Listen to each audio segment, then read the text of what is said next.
नमस्कार, मैं डॉक्टर आशा हिंदी कक्षा में आपका हार्दिक स्वागत और अभिनंदन करती हूँ। आज हम व्याकरण का एक महत्वपूर्ण उपविषय लेकर आए हैं जिसका शीर्षक है दोहा और चौपाई छंद की पहचान। प्रारंभ से ही मनुष्य अपने मन के भावों को अभिव्यक्त करने के लिए दो शैलियों का प्रयोग करता है। कौन कौन सी हैं वो दो शैलियाँ? नंबर 1 पद्य, नंबर 2 गद्य। पद्य होता है छंदोबद्ध रचना और गद्य छंद मुक्त रचना। तो यहाँ पर दोहा चौपाई छंद की पहचान करने से पहले हमें छंद से परिचित होना पड़ेगा कि छंद किसे कहते हैं, छंद के अंग क्या होते हैं, छंद के मुख्य अंग कौन कौन से हैं। तो इन सब चीज़ों से पहले हम परिचित होते हैं। तो छंद की परिभाषा क्या लिखेंगे हम?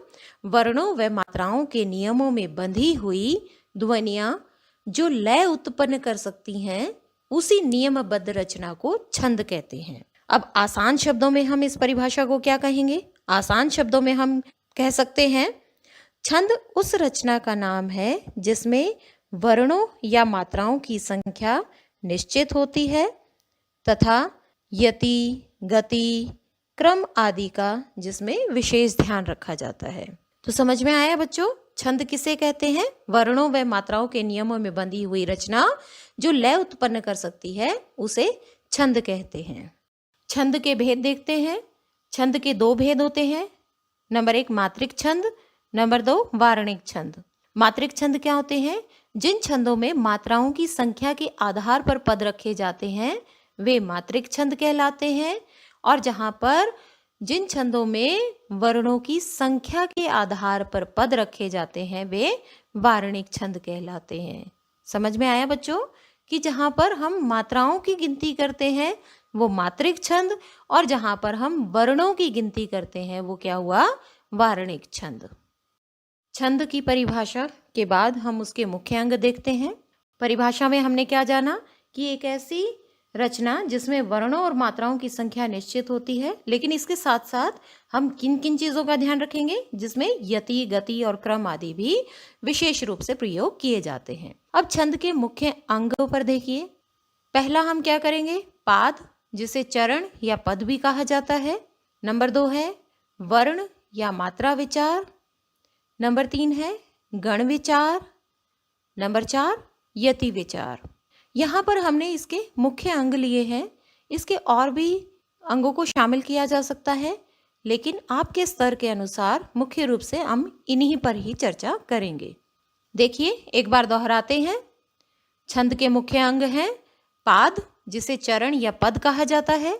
वर्ण या मात्रा विचार। वर्ण हुए, वर्ण में क्या चीज़ आ जाएंगी? स्वर और व्यंजन। और मात्रा स्वरों के लिए निर्धारित किए गए चिन्ह, जिसमें वर्ण या मात्रा विचार है। नंबर 3 गण विचार।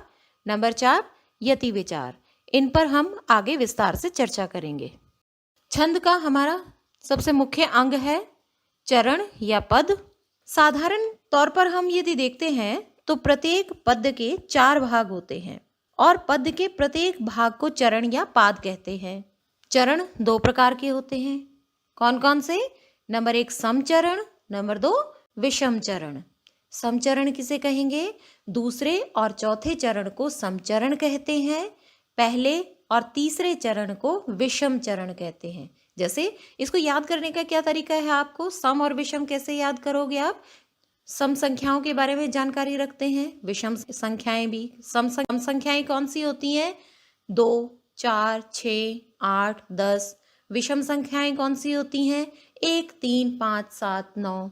तो इसी प्रकार से यहाँ पर हम ये देखेंगे कि जो पद्य भाग होता है, जो पद्य होता है उसमें 4 भाग होते हैं और इसके 2 चरण होते हैं। कौन कौन से? पहला समचरण, दूसरा विषम चरण। समचरण हुआ दूसरा और चौथा चरण, विषम चरण हुआ पहला और तीसरा चरण। छंद का दूसरा अंग देखते हैं वर्ण या मात्रा विचार। किसी ध्वनि के उच्चारण में जो समय लगता है उसकी सबसे छोटी इकाई को मात्रा कहते हैं। वर्णों और मात्राओं का आधार ही स्वर है। जैसे हमने स्वरों की परिभाषा देखी है तो ह्रस्व स्वर और दीर्घ स्वर और क्या आता है? प्लुत स्वर। जिन वर्णों के उच्चारण में हमें किसी अन्य वर्ण की सहायता ना लेनी पड़े वो स्वर कहलाते हैं। इसके 3 भेद होते हैं। नंबर 1 ह्रस्व स्वर, नंबर 2 दीर्घ स्वर और नंबर 3 प्लुत स्वर। लेकिन जो प्लुत स्वर है उसमें 3 स्वरों का संयोग है, तो इसलिए हम छंद की पहचान करने के लिए यहाँ पर हम 2 ही स्वरों को देखेंगे। ह्रस्व अर्थात लघु वर्ण, नंबर 2 दीर्घ अर्थात गुरु वर्ण। लघु वर्ण क्या होते हैं? इनके उच्चारण में एक मात्रा का समय लगता है और लघु का चिन्ह कैसा होता है? खड़ी पाई के जैसा। इनकी गिनती 1 गिनी जाती है। और ये लघु वर्ण कौन कौन से होते हैं? अ, ई, उ और री। यहाँ पर एक बार देखिए शब्द के माध्यम से, एक उदाहरण के माध्यम से। जैसे कमल शब्द लिखा हमने, तो कमल शब्द में प्रत्येक व्यंजन के साथ स्वर अस्वर जुड़ा हुआ है, लेकिन यहाँ पर अ को हमने किस में माना था? लघु वर्ण में। और लघु की मात्रा कैसी है? खड़ी पाई, अर्थात यहाँ पर कितनी मात्राएं होगी? 3 मात्राएं। दूसरी तरफ देखिए दीर्घ या गुरु वर्ण, इनके उच्चारण में लघु वर्णों से 2 समय लगता है। और यहाँ पर चित्र में इसका चिन्ह देखिए, जिसकी संख्या 2 गिनी जाती है। ये संख्या में कुल 7 हैं। गुरु वर्ण कौन कौन से हैं? आ, ई, उ, ए, ओ, औ। तो यहाँ पर एक उदाहरण दिया, जैसे राजा, तो रा के साथ क्या है? र ध्वनि के साथ कौन सा स्वर का प्रयोग हुआ है? आ। और ज ध्वनि के साथ आ का प्रयोग हुआ है। तो रा की भी 2 मात्राएं होंगी और जा की भी 2 मात्राएं, कुल हुई हमारी 4 मात्राएं। तो समझ में आया बच्चों? जहां कहीं भी यहाँ पर ये क्यों बताया जा रहा है कि जब हम दोहा और चौपाई की छंद की पहचान करते हुए, क्योंकि दोहा और चौपाई छंद क्या है? मात्रिक छंद है, तो वहां पर हमें मात्राएं देखनी होंगी। तो जहां पर अ, ई, उ और री आ जाएगा, वहां पर हम ह्रस्व स्वर लगाएंगे, वहां पर लघु वर्ण होंगे, वहां पर हम 1 मात्रा लगाएंगे। और इसके विपरीत यदि इन 7 वर्णों में से कोई भी वर्ण की, किसी भी वर्ण की अगर मात्रा आती है, तो उसकी मात्रा हम 2 गिनेंगे। हमें मात्राओं की गिनती करने में किन किन बिंदुओं को ध्यान में रखना होगा, इसकी ओर देखिए। लघु वर्ण गुरु में परिवर्तित हो जाता है। कब हो जाता है? पहले तो हमने ये देखा कि लघु वर्ण कौन से हैं और गुरु वर्ण कौन से हैं। लघु वर्ण संख्या में कितने हैं? 4, अ, ई, उ और री। और गुरु वर्ण कौन से हैं? जो बाकी संख्या में बचे स्वरों में से 7 वर्ण। अब यदि लघु वर्ण आते हैं तो उनकी मात्राएं हम लगाएंगे 1, और गुरु वर्ण आते हैं तो उनकी मात्राएं लगाएंगे हम 2। लेकिन कई बार ऐसा होता है कि जब लघु वर्ण गुरु में परिवर्तित हो जाए। अब आप लोगों ने ये तो सोच लिया कि यदि अ स्वर आ जाए या किसी भी व्यंजन के साथ अस्वर है, ई की मात्रा आ जाए, उ की मात्रा आ जाए या री की मात्रा आ जाए, तो आप लोग ये सोचोगे कि हमें 1 ही मात्रा लगानी है। और दूसरी तरफ यदि आ, ई या ओ, औ तक, आ, ई, ए, ऐ, ओ, औ में से यदि कोई भी वर्ण आ जाता है तो उसकी मात्राएं हम 2 लगाएंगे। लेकिन कई बार क्या होता है कि लघु वर्ण गुरु में परिवर्तित हो जाता है, तो उसके नियम कौन कौन से हैं? ध्यानपूर्वक सुनिए कि यदि कोई भी अनुस्वार युक्त लघु वर्ण आता है तो वो गुरु में परिवर्तित हो जाता है। जैसे क्या हुआ? अब यहाँ पर एक देखिए हिंदी, यदि हम इसको वर्ण विच्छेद करते हैं तो क्या आया? ह के साथ ई की मात्रा है, तो हुआ 1 मात्रा लगनी चाहिए। यहाँ पर ह्रस्व स्वर लघु वर्ण है, ह के साथ लघु वर्ण है, तो मात्रा नियमानुसार क्या होनी चाहिए? 1। लेकिन यहाँ पर अनुस्वार भी है, तो हम क्या लगाएंगे? यहाँ पर इसकी 2 मात्राएं लगाएंगे। और द के साथ दीर्घ वर्ण है, तो में कितनी मात्राएं हुई? 4। इसी प्रकार से संबंध में स के साथ तो अध्वनि है, लेकिन यहाँ पर कितनी मात्रा लगनी चाहिए? 1। लेकिन यहाँ पर स के साथ क्या है? अनुस्वार आ गया, तो यहाँ पर होगी 2 मात्राएं। तो कोई भी अनुस्वार युक्त लघु वर्ण गुरु में परिवर्तित हो जाता है। अगला बिंदु देखिए इसका ख। स्वर रहित व्यंजन से पहले वाला वर्ण यदि लघु हो तो वह गुरु बन जाता है। ध्यान दीजिए, स्वर रहित व्यंजन, तो यहाँ पे संबंध शब्द पर ध्यान दीजिए। स्वर रहित व्यंजन कौन सा है? म और न। यदि स्वर रहित व्यंजन से पहले वाला वर्ण लघु है तो वो गुरु बन जाएगा। अब स क्या है? लघु वर्ण है। और स्वर रहित व्यंजन म है। यहाँ पर आप एक चीज का ध्यान रखना कि जो स्वर रहित व्यंजन होता है उसकी स्वयं की कोई भी मात्रा नहीं लगती है, ना लघु न गुरु। लेकिन जो उससे पहले वाला जो वर्ण है, अगर वो लघु है तो वो गुरु में परिवर्तित हो जाएगा। इसी प्रकार से हिंदी हमने ऊपर देखा था शब्द को, अच्छा शब्द है तो अ में कितनी मात्राएं आनी चाहिए? मैंने आपको पहले भी बताया कितनी मात्राएं आनी चाहिए? 1। लेकिन यहाँ पर स्वर रहित व्यंजन च आ गया है। अब ये स्वर रहित व्यंजन च अ के साथ मिलकर दीर्घ बन जाएगा। समझ आया बच्चों? तो यहाँ पर अगर यहाँ पर अ स्वर अकेला होता तो एक मात्रा होती। यदि अ स्वर के बाद यदि स्वर सहित व्यंजन आता तब भी एक, लेकिन अ स्वर के बाद स्वर रहित व्यंजन है, मतलब स्वर के बिना व्यंजन है, तो वो पहले वाले वर्ण के साथ जुड़कर उस लघु वर्ण को दीर्घ में परिवर्तित कर देता है। अगला बिंदु है अनुस्वार युक्त लघु वर्ण भी गुरु माना जाता है। इसका अगला बिंदु देखिए, विसर्ग युक्त लघु वर्ण भी गुरु माना जाता है। जैसे यहाँ पर प्रातः है या अंततः है तो त क्या है? वैसे तो लघु वर्ण है, लेकिन यहाँ पर विसर्ग आ गया तो विसर्ग युक्त लघु वर्ण भी गुरु माना जाता है। तो प्रातः में प्रा पे भी 2 मात्राएं और तह पे भी 2 मात्राएं, तो प्रातः में कितनी मात्राएं हुई? 4 मात्राएं।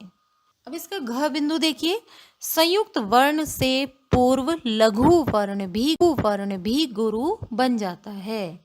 यहाँ पर कक्षा है तो क में भी 2 मात्राएं लगेंगी और क्ष में भी 2 मात्राएं लगेंगी। पत्र है, अब यहाँ पर पत्र है तो प में भी 2 मात्राएं लगेंगी और त्र में 1 मात्रा लगेगी। तो ऐसा क्यों आप लोगों ने सोचा? बिंदु से ही जुड़ा हुआ है। कैसे जुड़ा हुआ है? यहाँ पर हम क्ष जो संयुक्त वर्ण है वो किस किस के मेल से बना है? क और श के मेल से। क हुआ स्वर रहित और श हुआ स्वर सहित। अब ऊपर क्या बताया था मैंने? यदि किसी भी लघु वर्ण के बाद स्वर रहित व्यंजन आ जाता है तो वो लघु गुरु में बन जाता है। समझ आया? ये ध्यान रखना किक्षा है, कक्षा मेंक्षा आ गया तो 2 मात्राएं होगी और क में 1 मात्रा लग जाएगी। नहीं, इस नियम में आप संयुक्त व्यंजन का खास तौर पर ध्यान रखेंगे। और संयुक्त व्यंजन यहाँ परक्षा है तो क्ष किस किस के मेल से बनता है? क और श के। क हुआ हमारा स्वर रहित और श हो गया स्वर सहित। तो जो स्वर रहित व्यंजन है हमारा वो पहले वाले वर्ण के साथ मिलकर उसको दीर्घ बना देता है, उसमें 2 मात्राएं जुड़ती हैं। और एक और आप चीज यहाँ पर नोट कीजिए कि अनुनासिक यदि लघु हो तो लघु रहता है और गुरु हो तो गुरु रहता है। जैसे अंगीठी है, अंगीठी में 1 मात्रा होगी। चांद है, चांद में 2 मात्राएं होंगी। तो यहाँ पर आपने देखा ना कि लघु है तो 1 मात्रा और गुरु है तो 2 मात्रा। यदि अनुनासिक वाला स्वर यदि लघु है तो 1 मात्रा और गुरु है तो 2 मात्राएं लगेंगी। समझ आ गया ना बच्चों? आगे हम मात्राओं का किस प्रकार से ध्यान रखेंगे? दोहा और चौपाई छंद में हम मात्राओं की गिनती किस प्रकार से करेंगे? दोबारा से देखिए एक बारी। अनुस्वार युक्त यदि लघु वर्ण है वो गुरु बन जाएगा। मतलब आप कहीं भी अनुस्वार देखते हैं तो अनुस्वार जिस पर लगा हुआ है वो लघु वर्ण भी दीर्घ में बन जाएगा। और स्वर रहित अगर कोई व्यंजन आ जाता है तो यहाँ पर देखिए हमारा जो बिंदु 2 है और इसमें मिले हुए से प्रतीत होते हैं। अब स्वर रहित कोई व्यंजन आता है तो वो पहले वाली ध्वनि को दीर्घ में कर देता है। स्वर रहित व्यंजन से जो पहले वाली ध्वनि है उसे दीर्घ रूप में कर देगा। आगे है विसर्ग आ जाता है कहीं भी तो वो भी लघु गुरु बन जाता है। संयुक्त वर्ण से जो पूर्व वाला जो वर्ण है वो गुरु किस प्रकार से बनेगा, क्योंकि स्वर रहित जो व्यंजन है वो पहले वाले वर्ण के साथ जुड़कर उसको दीर्घ रूप में बना देता है, उसको गुरु बना देता है।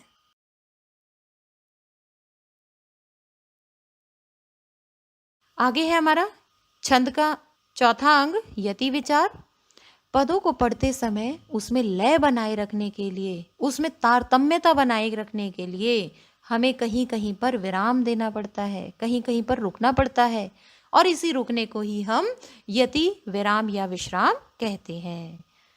कि जब हम कविता में हम थोड़ी देर के लिए रुकते हैं तो उससे हमारी, ज़्यादा देर के लिए नहीं रुकेंगे, हम बहुत कम देर के लिए हम विराम देंगे ताकि हमारी जो पंक्ति है उसमें लयबद्धता बनी रहे, तारतम्यता बनी रहे। इसी को विराम जब हम देते हैं बीच में तो उसी को यति विचार कहा जाता है। छंद के भेद तो हमने जाने, कितने भेद हुए, मात्रिक और वारणिक। लेकिन छंद के उपभेद भी हम जान लेते हैं। उपभेद क्या हुए, 3 हैं। कौन कौन से? समछंद, अर्ध समछंद और विषम छंद। समछंद किसे कहेंगे? जिसके चारों चरणों में वर्णों या मात्राओं की संख्या एक समान हुई। मतलब किसी भी छंद में 4 पंक्तियां हैं और हर एक पंक्ति में यदि एक जैसे वर्ण हैं, एक जैसी मात्राएं हैं तो वो सम हुआ।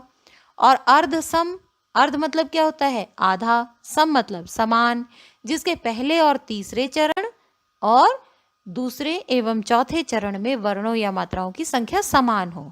मतलब पहले तीसरे में एक जैसी और दूसरे और चौथे में एक जैसी। सम चरणों में अलग, विषम चरणों में अलग मात्राएं या वर्ण हो तो वो अर्ध सम छंद कहलाता है। और विषम छंद क्या हुआ? जिसके चारों चरणों में वर्णों या मात्राओं की संख्या अलग अलग हो। समझ आए बच्चों? कि सम जिसमें समान हो, अर्ध सम मतलब जिसमें आधी आधी समान हो, विषम मतलब जिसमें हर एक चरण में, हर एक पंक्ति में अलग अलग मात्रा या वर्ण हो। हाँ, तो प्यारे बच्चों, आप लोगों ने ये देखा कि हम छंद की पहचान किस प्रकार से करेंगे। ये तो आप सबने जान लिया। छंद की परिभाषा क्या है, छंद के भेद कौन से हैं, किस किस प्रकार के छंद होते हैं, उपभेद कौन से हैं, सब हमने जान लिया। मात्राएं कहाँ पर कौन सी कितनी मात्राएं लगेगी, पे लघु वर्ण लगेगा, कहाँ पे दीर्घ वर्ण लगेगा, इन सब बातों के बारे में तो हमने जानकारी ले ली। अब हम क्या चलते हैं, हमारे प्रमुख जो हमारे पाठ्यक्रम में शामिल है 2 छंद, कौन कौन से? दोहा और चौपाई छंद। तो उसमें से दोहा छंद को हम देखते हैं। दोहा छंद की हम पहचान कैसे करेंगे? विषम चरण 13 कला, सम 11 निर्धार, प्रथम तृतीय वर्जित जगण, दोहा विविध प्रकार। तो देखिए यहाँ पर क्या है? विषम चरण। विषम चरण क्या बताया था? पहला और तीसरा। विषम संख्याएं जानते हो ना आप, पहली और तीसरी। सम चरण, सम मतलब दूसरा और चौथा चरण। तो क्या कहा है इसमें? विषम चरण 13 कला, कि जहां पर विषम चरण में 13 मात्राएं हों और सम चरण में 11 मात्राएं हों, और इसके साथ साथ पहले और तीसरे चरण में जगण वर्जित अर्थात जगण नहीं आना चाहिए, वही दोहा छंद होता है। दोहा एक मात्रिक अर्ध सम छंद है। पहले तो आ गया ये मात्रिक हो गया, मैंने बताया था ना कि वारणिक और मात्रिक। जिसमें वर्णों की गिनती की जाए वो वारणिक छंद, और जिसमें मात्राओं की गिनती की जाए वो मात्रिक छंद। तो दोहा क्या है? एक मात्रिक छंद है। और उसके बाद मैंने अभी छंद के उपभेद बताए थे, सम, अर्ध सम और विषम। अर्ध सम मतलब जो आधा समान होता है, पहला और तीसरा चरण समान, दूसरा और चौथा चरण समान। तो ये दोहा जो छंद है एक मात्रिक अर्ध सम छंद है, एक मात्रिक छंद है और अर्ध सम छंद है। इस छंद के पहले और तीसरे चरण में 13 मात्राएं, दूसरे और चौथे चरण में 11-11 मात्राएं होती हैं। तो अब देखिए, आप इसमें आपको परीक्षा में परीक्षा में आपसे पूछा जाएगा कि दोहा छंद को उदाहरण सहित परिभाषित कीजिए। तो आप दोहा छंद की परिभाषा लिखेंगे, फिर नीचे आप उसका कोई भी उदाहरण लिखेंगे और उस उदाहरण पर मात्राएं आप लगाकर दिखाओगे, ताकि जो हमारी परीक्षा को जांचेगा उसे पता होना चाहिए कि इस बच्चे को सब कुछ आता है, इस बच्चे को दोहा छंद भली प्रकार से आता है। तो यहाँ पर देखिए सबसे आसान दोहा यहाँ पर मैंने लिया है, करत करत अभ्यास से जड़मति होत सुजान, रसरी आवत जाते सिल पर परत निशान। हाँ, तो अब इस पर मात्राएं कैसे लगाएंगे। यहाँ पे करत में क्या है, अभी लघु वर्ण है, तो ये आ गई 3 मात्राएं। अब आप यहाँ पर देखिए अभ्यास, इसमें हमने अ स्वर के साथ 2 मात्राएं क्यों लगाई, किस लिए लगाई हमने, क्योंकि मैंने आपको बताया था कि यदि कोई भी लघु वर्ण आ जाए और उसके बाद स्वर रहित व्यंजन आता है तो पहले वाला वर्ण दीर्घ हो जाता है। तो इसीलिए हमने अ के ऊपर 2 मात्राएं लगाई, या पे 2 मात्राएं, स की 1 मात्रा, ते पे 2 मात्राएं, जड़मति सभी में लघु वर्ण है तो 1 मात्राएं, ह में दीर्घ वर्ण है तो ओ मात्रा, तो 2 मात्राएं। और इसी प्रकार से आप ये देखिए, इसमें जहाँ जहाँ भी आपको लघु वर्ण नजर आ रहा है वहाँ पर 1 मात्रा रखी गई है, और जहाँ जहाँ भी दीर्घ स्वर आ रहा है वहाँ पर 2 मात्राएं हैं। तो समझ आया प्यारे बच्चों, समझ आया ना अच्छे तरीके से। और इसको आप और के माध्यम से करने का प्रयास कीजिए। अब हम करते हैं चौपाई छंद। चौपाई भी कौन सा छंद है, एक मात्रिक छंद है। यहाँ पर हम दोहा और चौपाई जो दोनों कर रहे हैं वो दोनों ही मात्रिक छंद है, दोनों में ही मात्राओं की गिनती की जानी है। ऊपर जो मैंने आपको आधार बताया है वो हर एक प्रकार की छंद की पहचान करने के लिए है कि मात्राओं की गिनती की जाती है वहाँ पर मात्रिक छंद, वर्णों की गिनती की जाती है वहाँ पर वार्णिक छंद। तो चौपाई एक मात्रिक छंद है और ये सम छंद है। सम छंद मतलब इसकी हर एक चरण में समान मात्राएं आपको नजर आएंगी। तो इसके कैसे लिखेंगे आप, परीक्षा के संदर्भ में अगर चौपाई छंद करना आ जाए तो आप कैसे लिखेंगे, 16 कल जत अंत न दीजे, चौपाई शुभ छंद रची लीजे। तो चौपाई एक मात्रिक सम छंद है। इस छंद के प्रत्येक चरण में 16 मात्राएं आती हैं और चरण के अंत में जगण और तगण, मैंने आपको बताया था ना गण विचार में, छंद के भेद में गण विचार में जगण और तगण नहीं आता है, कि इसके अंत में ध्यान रखना कि इसके अंत में जगण और तगण नहीं आता है। तो इसका एक सबसे आसान उदाहरण जो सब बच्चों को बहुत आसानी से याद हो जाता है, हनुमान चालीसा तो आप लोगों ने सुनी होगी, और हनुमान चालीसा में लय गीत के साथ अगर आप इसको याद करेंगे तो आपको याद करने में आसानी रहेगी और कहीं भी कोई भी मात्रा की आपकी गलती नहीं होगी। और परीक्षा में आपको अगर उदाहरण लिखना आ जाए, उदाहरण को मात्राओं के साथ चिन्हित करना आ जाए, तो आप बहुत जल्दी ही आपके ध्यान में आ जाएगा कि हाँ हर चालीसा की कौन सी पंक्ति थी और उसके चारों चरणों में किस प्रकार के शब्द थे। तो है, जय हनुमान ज्ञान गुण सागर, जय कपीस तिहु लोक उजागर, राम दूत अतुलित बल धामा, अंजनी पुत्र पवन सुत नामा। तो यहाँ पर आप देखिए कि जहाँ जहाँ भी लघु वर्ण आ रहे हैं वहाँ पर 1 मात्राएं हैं, और जहाँ जहाँ दीर्घ स्वर आ रहे हैं वहाँ पर 2 मात्राएं लगाई गई हैं। जैसे तिहु में देखिए, जय कपीस तिहु लोक उजागर, तिहु में क्या है, 1 मात्रा लगाई गई है। और मैंने आपको क्या बताया था, यदि अनुनासिक आता है, लघु वर्ण है तो 1 मात्रा और दीर्घ वर्ण है तो 2 मात्राएं। इसकी अंतिम चरण में देखिए अंजनी, मैंने आपको बताया था ना कि अनुस्वार यदि आ जाता है तो वो लघु वर्ण दीर्घ में परिवर्तित हो जाता है, इसीलिए अंजनी में हमने दीर्घ स्वर ही लिया है। तो प्यारे बच्चों, यहीं पर हमारी दोहा और चौपाई छंद समाप्त होते हैं। दोहा और चौपाई छंद को यदि आप अभ्यास करेंगे, और किस प्रकार से करेंगे, हमने राम लक्ष्मण परशुराम संवाद पढ़ा है हमारे पाठ्यक्रम में, राम लक्ष्मण परशुराम संवाद है, तो उसमें चौपाइयों के बाद दोहा दिया गया है। तो आप उसमें अभ्यास करने का प्रयास कीजिए। जब भी आप राम लक्ष्मण परशुराम संवाद की व्याख्या करेंगे उससे पूर्व आप उसमें मात्राएं लगाकर देखेंगे, और मात्राओं के अभ्यास के माध्यम से ही आपको दोहा और चौपाई छंद बहुत अच्छे प्रकार से आ जाएगा। और यदि परीक्षा में आपको राम लक्ष्मण संवाद की चौपाई या दोहा याद ना हो तो भी हनुमान चालीसा की एक चौपाई याद कर लीजिए, आपकी परीक्षा में अच्छे अंक आएंगे। तो आप परीक्षा में आपका ये प्रश्न गलत हो ही नहीं सकता है। यहीं पर हमारी दोहा चौपाई छंद समाप्त हुए। आशा है आप सबको समझ में आ गए होंगे। धन्यवाद।